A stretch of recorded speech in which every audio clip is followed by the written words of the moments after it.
एक बार भगवान दुविधा में पड़ गए कि कोई भी मनुष्य जब मुसीबत में पड़ता है तब मेरे पास भागा भागा आता है और मुझे सिर्फ अपनी परेशानियां बताने लगता है।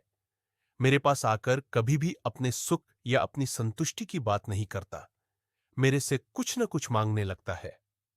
अंततः भगवान ने इस समस्या के निराकरण के लिए देवताओं की बैठक बुलाई और बोले कि हे देवो, मैं मनुष्य की रचना करके कष्ट में पड़ गया हूं। कोई न कोई मनुष्य हर समय शिकायत ही करता रहता है, जबकि मैं उन्हें उसके कर्मानुसार सब कुछ दे रहा हूं। फिर भी थोड़े से कष्ट में ही मेरे पास आ जाता है, जिससे न तो मैं कहीं शांतिपूर्वक रह सकता हूं, न ही शाश्वत स्वरूप में रहकर साधना कर सकता हूं। आप लोग मुझे कृपया ऐसा स्थान बताएं जहां मनुष्य नाम का प्राणी कदापि न पहुंच सके। प्रभु के विचारों का आदर करते हुए देवताओं ने अपने अपने विचार प्रकट करने शुरू किए। गणेश जी बोले, आप हिमालय पर्वत की चोटी पर चले जाएं। भगवान ने कहा, यह स्थान तो मनुष्य की पहुंच में है, उसे वहां पहुंचने में अधिक समय नहीं लगेगा। इंद्रदेव ने सलाह दी कि आप किसी महासागर में चले जाएं। वरुण देव बोले, आप अंतरिक्ष में चले जाइए। भगवान ने कहा, एक दिन मनुष्य वहां भी अवश्य पहुंच जाएगा। भगवान निराश होने लगे थे। वह मन ही मन सोचने लगे, क्या मेरे लिए कोई भी ऐसा गुप्त स्थान नहीं है जहां मैं शांतिपूर्वक रह सकूं। अंत में सूर्य देव बोले, प्रभु, आप ऐसा करें कि मनुष्य के हृदय में बैठ जाए।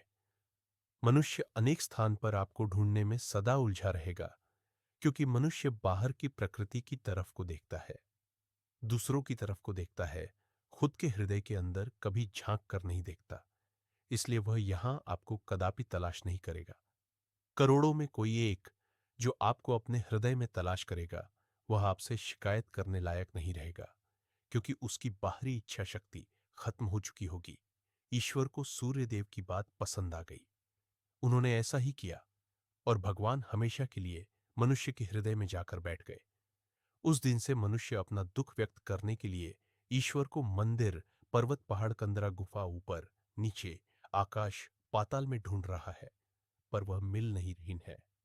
परंतु मनुष्य कभी भी अपने भीतर ईश्वर को ढूंढने की कोशिश नहीं करता है। इसलिए मनुष्य हृदय रूपी मंदिर में बैठे हुए ईश्वर को नहीं देख पाता और ईश्वर को पाने के चक्कर में दर दर घूमता है, पर अपने हृदय के दरवाजे को खोल कर नहीं देख पाता।